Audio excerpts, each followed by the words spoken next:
guys, I hope you are all doing well and welcome to Psychology with Muqaddas and Psyche Seeker. So Psychology with Muqaddas collaboration है Psyche Seeker के साथ. So both channel have the same purpose, to learn psychology, to discover psychology and to spread the knowledge about the psychological concepts. So today we are going to start another series, that is psychological disorders in just 2 minutes. So इस series में क्या होगा कि आपको हर disorder 2 minutes में explain कर दिया जाएगा, उस डिसऑर्डर का ओवरव्यू दिया जाएगा, सो दैट कि आपको उस डिसऑर्डर के बारे में एक आइडिया हो जाए एंड उस डिसऑर्डर यानी आप डिसऑर्डर्स में डिफ्रेंशिएट कर सकें एंड उस चीज़ का जस्ट ओवरव्यू होगा.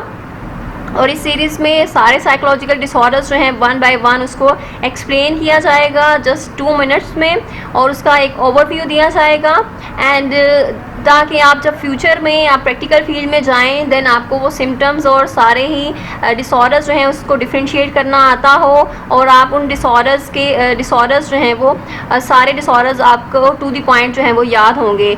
सो ये सीरीज़ जो है वो आपको बहुत ज़्यादा हेल्प आउट करेगी एंड अगर आप चैनल पे न्यू हैं देन चैनल को ज्वाइन कर लें सो दैट सारी वीडियोस की अपडेट जो है वो आपको मिलती रहे और spread this knowledge with others और बाकी जितने भी स्टूडेंट्स हैं उनके साथ भी ये नॉलेज शेयर करें सो दैट कि वो भी इस चीज़ को लर्न कर लें. जिसको जो भी कन्फ्यूजन है सारी कन्फ्यूजन जो है वो आपकी इस सीरीज़ में दूर हो जाएगी. बहुत से स्टूडेंट्स ऐसे होते हैं जिनको कन्फ्यूजन होती है या फिर वो डिसऑर्डर्स जो हैं वो मिक्सअप हो जाते हैं, लेकिन इस सीरीज़ में आपको सारी कन्फ्यूजन जो है वो आपकी दूर होने वाली है. आपको सारे डिसऑर्डर्स जो हैं वो टू द पॉइंट याद होंगे अब और बहुत ईजी वे में एक्सप्लेन किया जाएगा सो दैट कि वो आपको कभी भी नहीं भूलेंगे. So let's start our videos or let's start this series and join the channel and thank you so much. मिलते हैं नेक्स्ट वीडियो में. Till then take care.